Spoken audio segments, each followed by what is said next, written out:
নমস্কার বন্ধুরা, সাহা কিচেনে আপনাদের স্বাগত জানাই। আজকে বন্ধুরা এই যে ছোট ছোট মাছ ধুয়ে পরিষ্কার করে নিয়েছি, পিওলি মাছ এগুলো। এটা আমি জিরি জিরি করে পটল দিয়ে আর এই যে পেঁয়াজ দিয়ে এখানে সমস্ত উপকরণ আমি গুছিয়ে নিয়েছি, একটু চচ্চড়ি করে দেখাবো। কিভাবে ভিডিওটা করছি বন্ধুরা আপনারা দেখতে থাকুন, আশা করি ভালো লাগবে। চচ্চড়ি আপনারা কিভাবে করেন আমি জানি না, কে কী প্রসেসে করে, অনেক রকম প্রসেসে করা যায়। আজকে আমি যেভাবে করব পুরো ভিডিওটা আপনাদের দেখার অনুরোধ। আমি মাছে লবণ হলুদ মাখিয়ে নেব। এই যে হলুদ দিয়ে দিলাম, এবার লবণ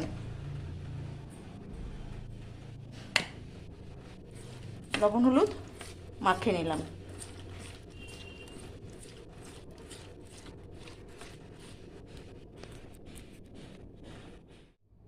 কড়াইয়ে বন্ধুরা তেল দিয়ে দিয়েছি, এবার আমি মাছগুলো ভেজে নেব।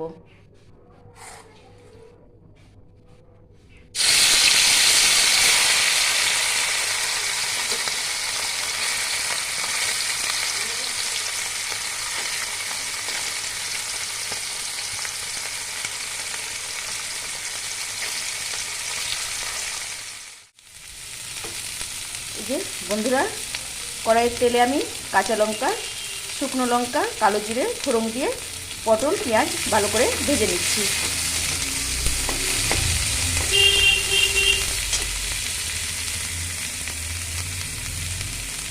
ভেজে নেওয়ার পরে লবণ হলুদ পরিমাণ মতো অল্প পরিমাণে জল দিয়ে দিই। বন্ধুরা পটল পেঁয়াজটা ভালো করে ভাজা হয়ে গেছে, আমি পরিমাণ মতো লবণ হলুদ সবটাই দিয়ে দিয়েছি। এবার আমি অল্প পরিমাণে জল দিয়ে দেবো।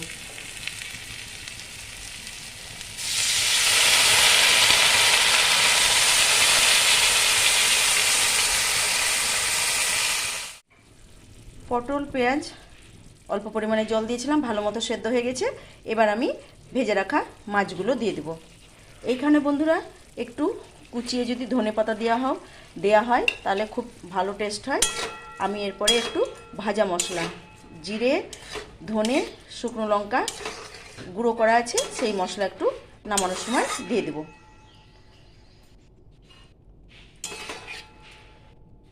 এই প্রসেসে একবার বন্ধুরা মাছের চচ্চড়ি করে দেখুন, আশা করি ভালো লাগবে।